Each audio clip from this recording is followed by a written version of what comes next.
Don't want no more 90s shit. Nirvana was cool and maybe Pearl Jam, but that was it. Give me Springsteen, rock and roll, Cheap Trick, not Oingo Boingo.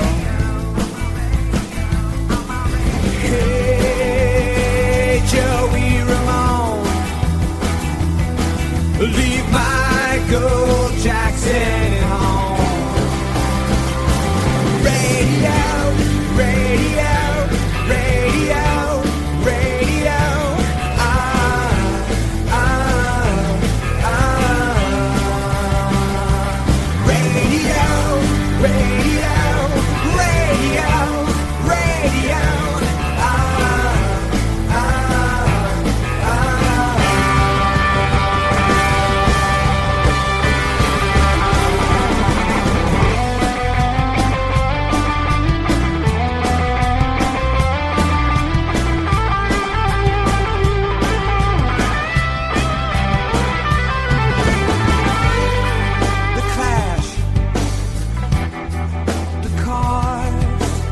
One-hit wonders, they all stars.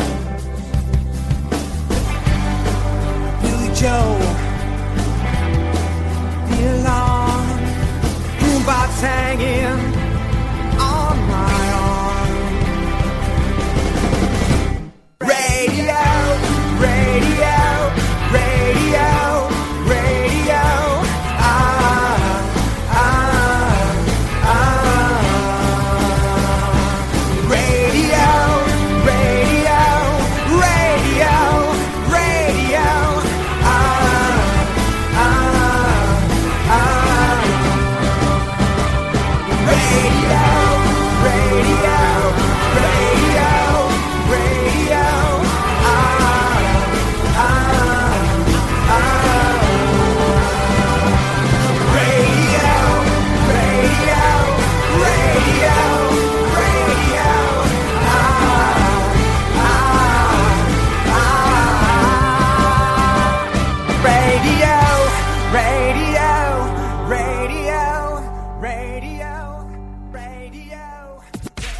Who the hell can wait till morning? Talk now at latenightsportsradio.com. Yeah. Thank you. Far too kind. Woo. Yeah. Ready? Woo. Back the Bob Sullivan Show here on latenightsportsradio.com. If you want to check out any previous Bob Sullivan shows, go to latenightsportsradio.com and click on the Bob Sullivan Show, and you can find all the good shows, and as well as shows from 87 Sports Fan with Keith Grave, Steve Taylor, and check out all the great shows on the website. Keith, I'm ready for headlines. The question is, are you ready for headlines? All right, we got, let's see, what time are we looking at here? About 9 minutes? Yeah. We can do this. We do this. All this right. is our time. In a late-breaking development tonight, while we've been on the air, the Boston Red Sox seem apparent to sign Hanley Ramirez to 5-year, $90 million. Really? What's your gut reaction to that move? Wow. Well, if you want a lazy left side of the infield, apparently he's going to play left field. He what? Apparently he's going to play left field. Oh, well, I guess never mind. If you want, well, I guess that could be an interesting development. Yeah, that's an interesting move. I did not see that happen. Actually, you know why I didn't see that happening is because I didn't know he was a free agent. So, yeah, that's interesting by Boston. You know, I guess it doesn't really matter who you put out in left field in Boston. You just got to teach them how to play the ball off the wall, and you know, Manny Ramirez could do it, I assume anybody could do it. And the only concern, if I'm a Red Sox fan, is how many games is Hanley going to miss? So does this Probably close to 80. So does this make Cespedes a DH? You would think so, because didn't they just pick up another Cuban player? I don't know. Yeah, they had he's still in the what do you call it? The prospect stage at this point. Well, you know what? Maybe they trade Cespedes, because there's been talk of that too. Yeah, because right now they have, according to ESPN.com, David Ortiz is in their DH spot. Yeah.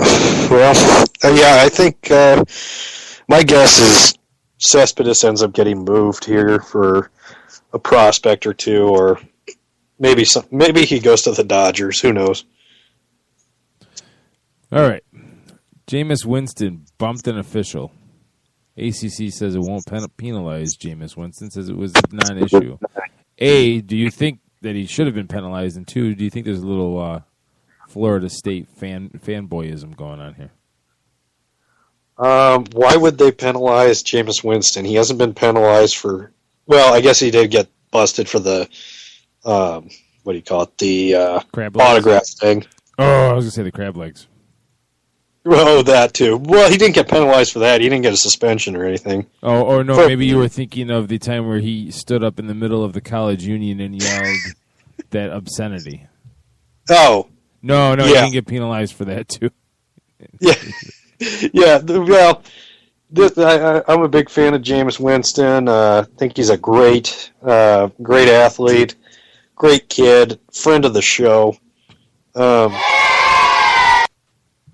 That's my plug for me and Jameis Winston being best friends. There's probably going to be some cease and desist orders from Jameis Winston's attorneys from me talking about our friendship. But,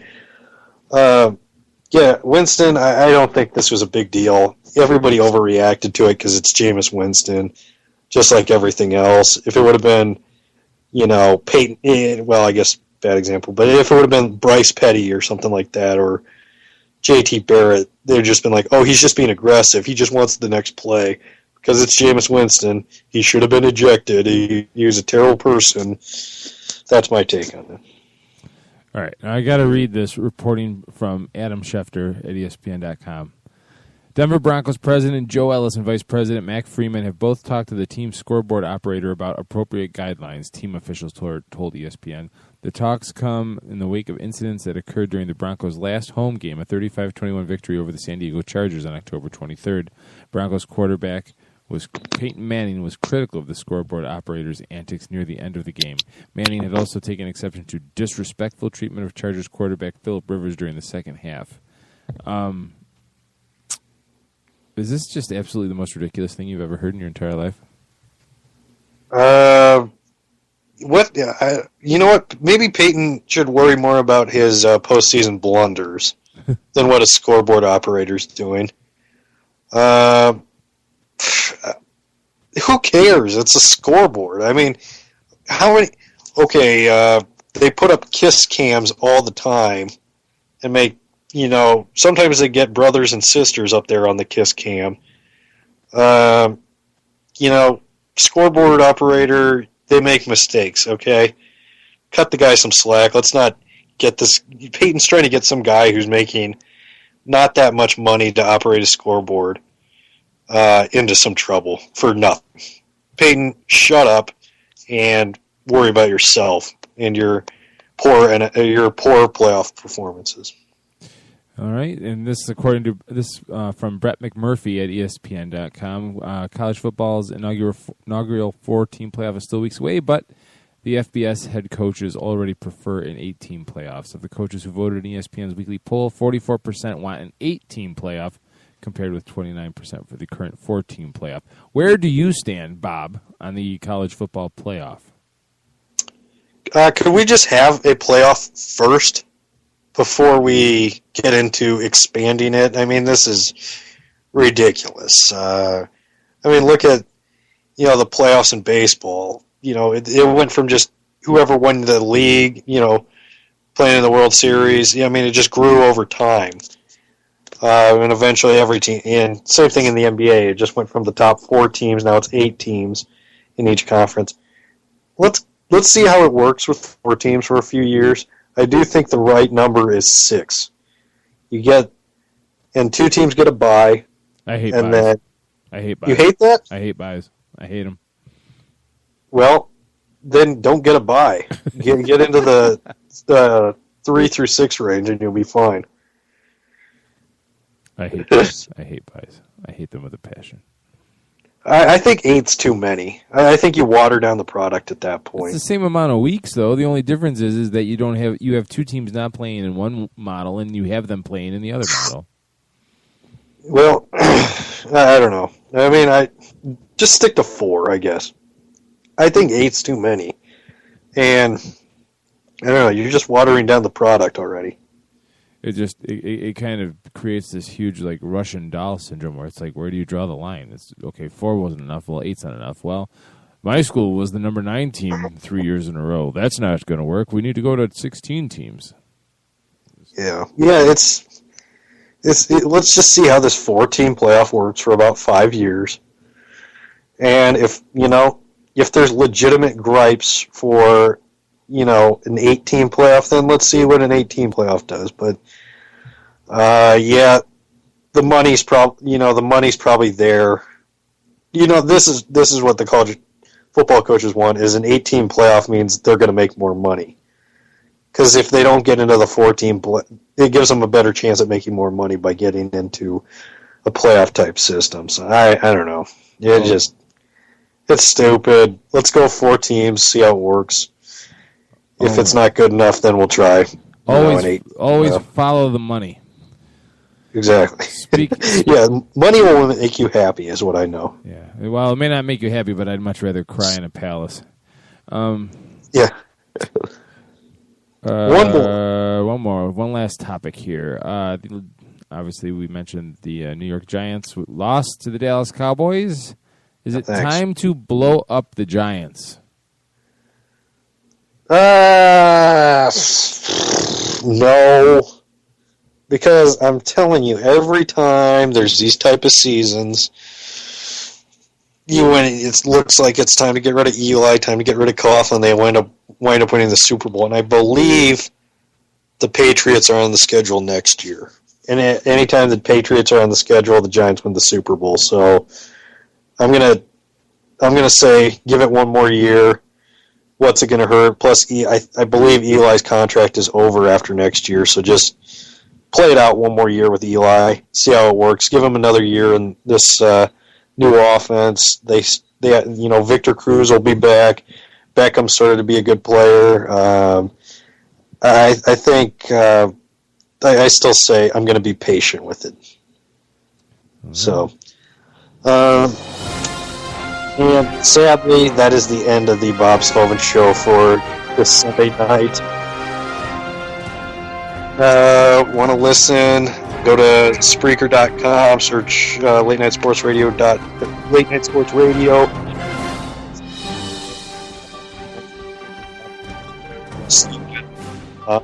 Probably next Sunday because I'm not doing Thanksgiving. Good night. I'll talk to you soon.